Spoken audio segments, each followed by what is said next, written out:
એમના દીકરા કે દીકરી દ્વારા, અને 2 મારા હોસ્પિટલ સ્ટાફ દ્વારા.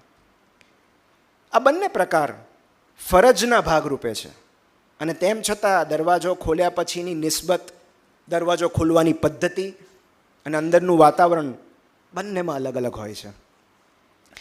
પિતાને હોસ્પિટલ સુધી લઈ જવાની ઘટનાને ફરજ કહેવાય, સેવા કહેવાય કે કાળજી? એનો આધાર પપ્પા અને સંતાન વચ્ચેના ભાવનાત્મક લગાવના પ્રમાણ પર રહેલો છે. આ ફરજ અને કાળજી વચ્ચે ભાવનાત્મક લગાવ જેટલું જ અંતર હોય છે.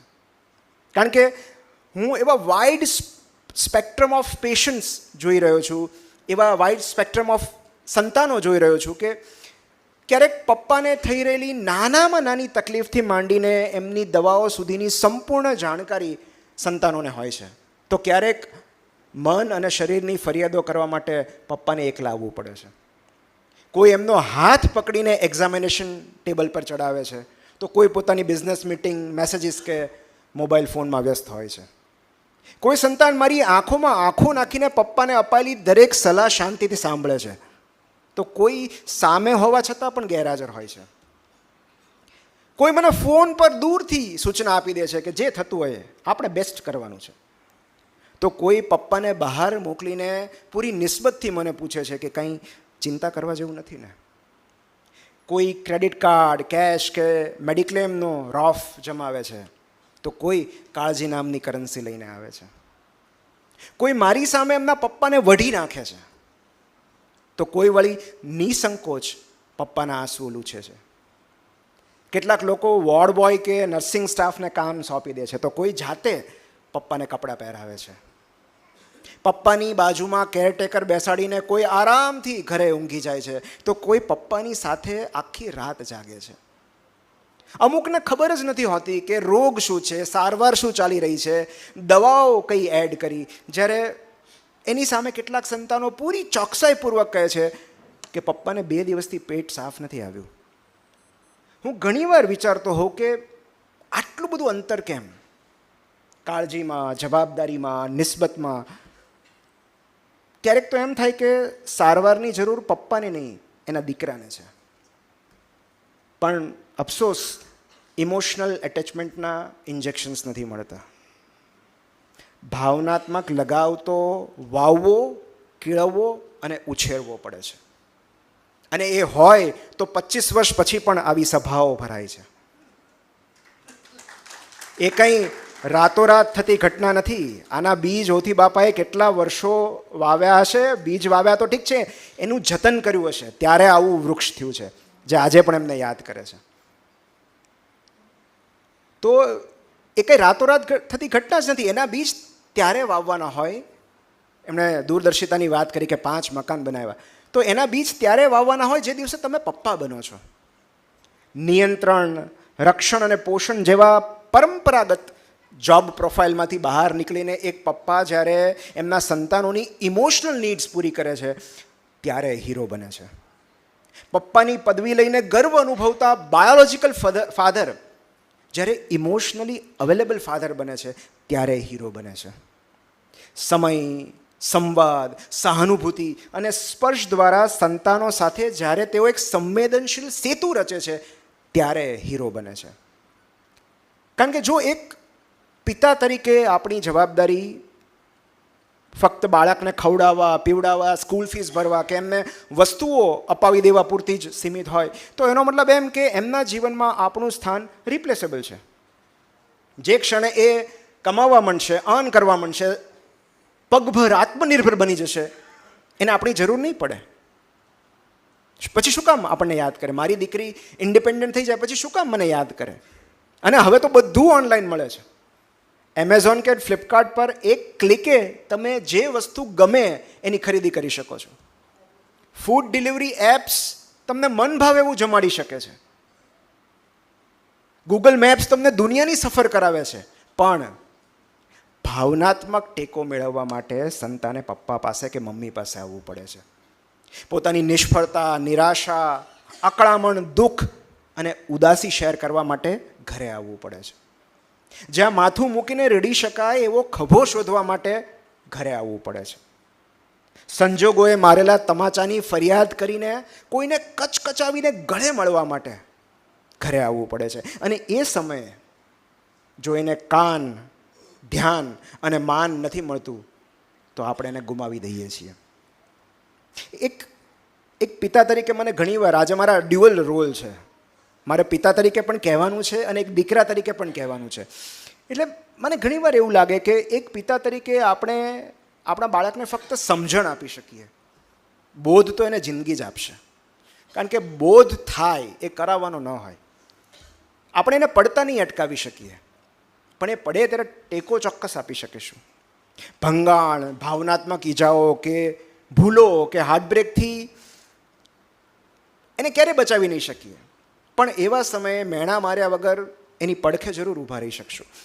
એની આંખોમાં ક્યારે આંસુ જ ન આવે એવો જાદુ તો આપણે નહીં કરી શકીએ, પણ આપણી હાજરીમાં જજ થવાના ડર વગર એ નિસંકોચ રડી શકે એવું વાતાવરણ ચોક્કસ ઊભું કરી શકીશું.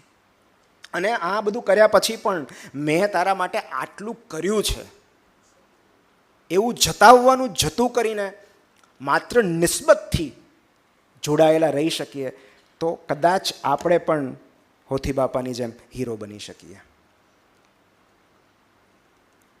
એક બહુ જ સરસ વાત મારે તમને કહેવી છે. એક ફાધર ને સન હમણાં થોડા સમય પહેલાં મારી પાસે આવ્યા, જૈન ફેમિલી, અને 85 વર્ષના વડીલના પ્રોસ્ટેટ એક્ઝામિનેશન પછી મેં એમને કહ્યું કે વડીલ, તમારી તપાસ થઈ ગઈ છે, હવે તમે કપડાં પહેરી શકો છો. અને ત્યાં બાજુમાં એમને કપડાં પહેરવા માટે આસિસ્ટન્ટ હતા, ત્યાં નર્સિંગ સ્ટાફ હાજર હતા. તેમ છતાં એમણે એને કીધું કે તમે રહેવા દો. અને એમણે પોતાના દીકરાને સાથ પાડીને બોલાવ્યો કે 1 મિનિટ જરા આવજે તો. હા પપ્પા કહીને અર્લી 60s રહેલો તેમનો દીકરો ઊભો થયો અને પપ્પાનું પેન્ટ પકડીને બહુ વિનમ્રતાથી એણે નર્સિંગ સ્ટાફને કહ્યું કે તમે રહેવા દો, હું પહેરાવી દઈશ. એક પ્રોફેશનલ ચેર પર બેઠા હોવા છતાં એ પછીનું દૃશ્ય મારી આંખો પલાળતું ગયું. એમણે બહુ જ ધીરજથી, બહુ જ પ્રેમથી પપ્પાનું શર્ટ ઇન કરી આપ્યું, બટન બંધ કરી આપ્યું, ઝીપ બંધ કરી દીધી અને પછી બેલ્ટ બાંધી દીધો, સહેજ પણ અકળામણ વગર. એક જમાનામાં જે વહાલ અને પ્રેમ અને નિસ્બતથી એમના પપ્પા એમને યુનિફોર્મ પહેરાવતા, એટલા જ વહાલથી એમણે પપ્પાને કપડાં પહેરાવી દીધા. પછી મારી સામે બેઠા 2 જણ અને પછી એના પપ્પા કે આની પાસે આવું બધું કરાવવું મને નથી ગમતું, પણ શું કરું, હું એના પર ડિપેન્ડન્ટ થઈ ગયો છું. વડીલે થોડા અણગમાને લાચારી સાથે કહ્યું અને દીકરાએ તરત જ જવાબ આપ્યો કે હું પણ તમારા પર ડિપેન્ડન્ટ જ છું ને, ઇમોશનલી. અને મને એમ થયું કે વાહ ક્યા બાત. તો આ એક સૂક્ષ્મ ઘટનાએ મારો દિવસ સુધારી નાખ્યો. કેટલાય વડીલોને એવું લાગતું હશે કે તેઓ પોતાના સંતાનો પર ડિપેન્ડન્ટ છે. નાના નાના કામ માટે, સૂક્ષ્મ જરૂરિયાતો માટે, દૈનિક પ્રવૃત્તિઓ માટે તેમણે બીજા લોકો પર નિર્ભર રહેવું પડે છે. એવો વસવસો ઘણા વડીલોને થતો હશે. મારા સસરાને જ એવું થાય છે કે ક્યારેક એ એની દીકરી પર ડિપેન્ડન્ટ છે. હકીકત એ છે કે વી ઓલ આર ઇન્ટરડિપેન્ડન્ટ. જીવનના દરેક તબક્કામાં કાં તો ઇમોશનલી કાં તો ફિઝિકલી આપણે એકબીજા પર ડિપેન્ડન્ટ હોઈએ જ છીએ. અને એ જ વ્યક્તિને આપણે સ્વજન કહીએ છીએ. આપણા પર ફિઝિકલી ડિપેન્ડન્ટ રહેલા લોકો આપણી સાથે એટલે જ રહી શકે છે કારણ કે આપણે એમના પર ઇમોશનલી ડિપેન્ડન્ટ હોઈએ છીએ. અને એટલે જ મને એવું લાગે છે કે યુનિફોર્મના બટન બંધ કરતી વખતે આપણને ક્યારે એવું લાગ્યું નથી કે આપણે પપ્પા પર ડિપેન્ડન્ટ છીએ. તો એક દીકરો જ્યારે પપ્પાનું ડાયપર ચેન્જ કરે છે ત્યારે પપ્પાને શું કામ એવું લાગવું જોઈએ? આ રિવર્સલ ઓફ રોલ્સ છે, બીજું કશું જ નથી. તો સંતાનો પાસેથી શારીરિક, આર્થિક કે ભાવનાત્મક મદદ મેળવી રહેલા તમામ વડીલોએ કોઈ પણ જાતનું ગિલ્ટ રાખ્યા વગર એ સમજવાની જરૂર છે કે આ લણણીની સિઝન છે. આ એ જ ઉગી રહ્યું છે જે તમે વાવેલું. તો પછી એમાં શરમ છે નહીં. એક જવાબદાર વાલી તરીકે કોઈ એક જમાનામાં તમે બાળકમાં કરેલા ઇમોશનલ ઇન્વેસ્ટમેન્ટનું જો આટલા વર્ષો પછી જીવનના છેલ્લા તબક્કામાં તમને રિટર્ન્સ મળી રહ્યું હોય તો એમાં શરમ છે નહીં. એ તો ગર્વની બાબત છે કે મારો દીકરો મને કપડાં પહેરાવે છે, કોઈ કેરટેકર નહીં. તો પથારીવશ થઈ ગયેલા પપ્પાના ડાયપર બદલવા પડે એ પરવશતા કે લાચારી નથી, એ રિવર્સલ ઓફ રોલ છે. અને આપણા લાખ ન ઈચ્છવા છતાં પણ દરેક ક્ષણે આપણે ડિપેન્ડન્સી તરફ આગળ વધતા જઈએ છીએ. કોઈના પર ડિપેન્ડન્ટ ન રહેવું એ આપણા હાથમાં જ નથી. એના કરતાં આ ઇન્ટરડિપેન્ડન્સને જ ઉજવી અને સ્વીકારી લઈએ તો